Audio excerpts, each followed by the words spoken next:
ডিমটা একটু মোটা করে দিতে হবে, তাহলে কী হবে মানে পাখিরা ডিমটা একটু মোটা থাকলে ওরা পছন্দ করে, আর একদম মিহি হয়ে গেলে সফট ফুডের সাথে মিক্স হয়ে যাবে।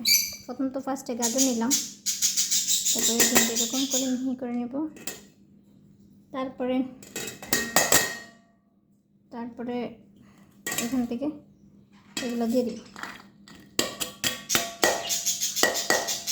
আমার যেহেতু পাখির বেবি আছে তাই কারণে এগুলো দিয়ে দিলাম।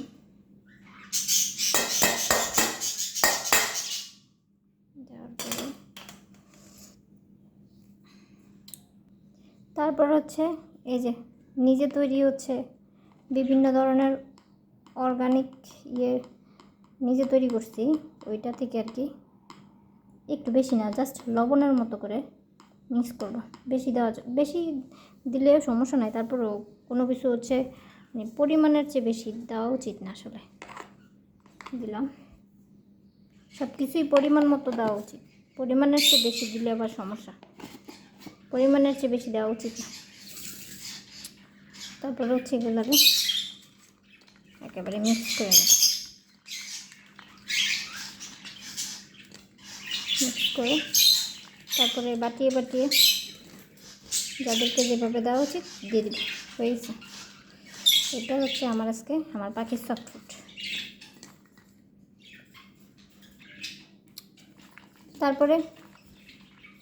তারপরে হচ্ছে বাটিয়ে দিয়ে দাও, এটা হচ্ছে ককাটেলের জন্যে।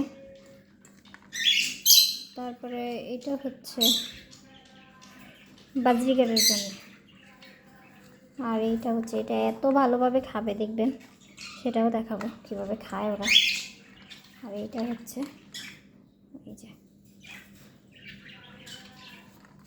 এগুলো ডিম, যে মানে যেগুলোতে বাচ্চা আছে ওইটাতে একটু বেশি দিব।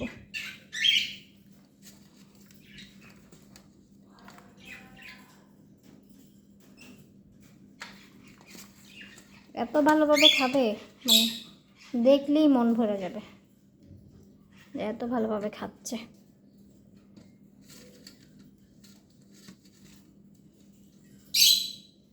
হ্যাঁ,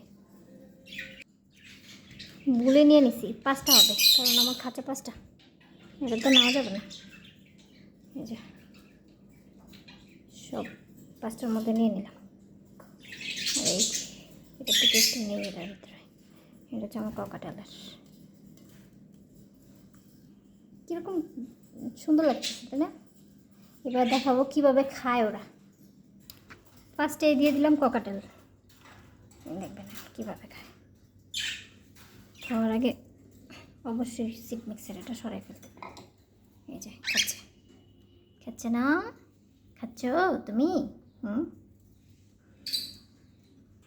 তারপরে হচ্ছে দিয়ে দিবে যে বেবি টেবি আছে ওদেরকে। এই যে দেখো খাবার যেমন লাফায় চলে আসবে, এই যে দেওয়া কি মতো চলে আসছে। একটু সরাই দিলে খাইতে ভালো হবে, বুঝছো? দিয়ে দিলাম। ওই যে ওদের 2টা বেবি আছে, লাদা বাচ্চা, এখন এগুলো খাবে, খাইয়ে যে হচ্ছে বেবিগুলোরও খাওয়াবে।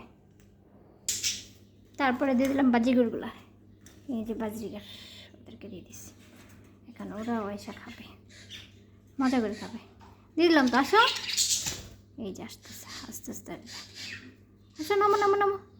দেখো ইয়ামি খাবার, দেখো ইয়ামি খাবার। আসো নামো বেবি, আসো আজকে সকালে আসো।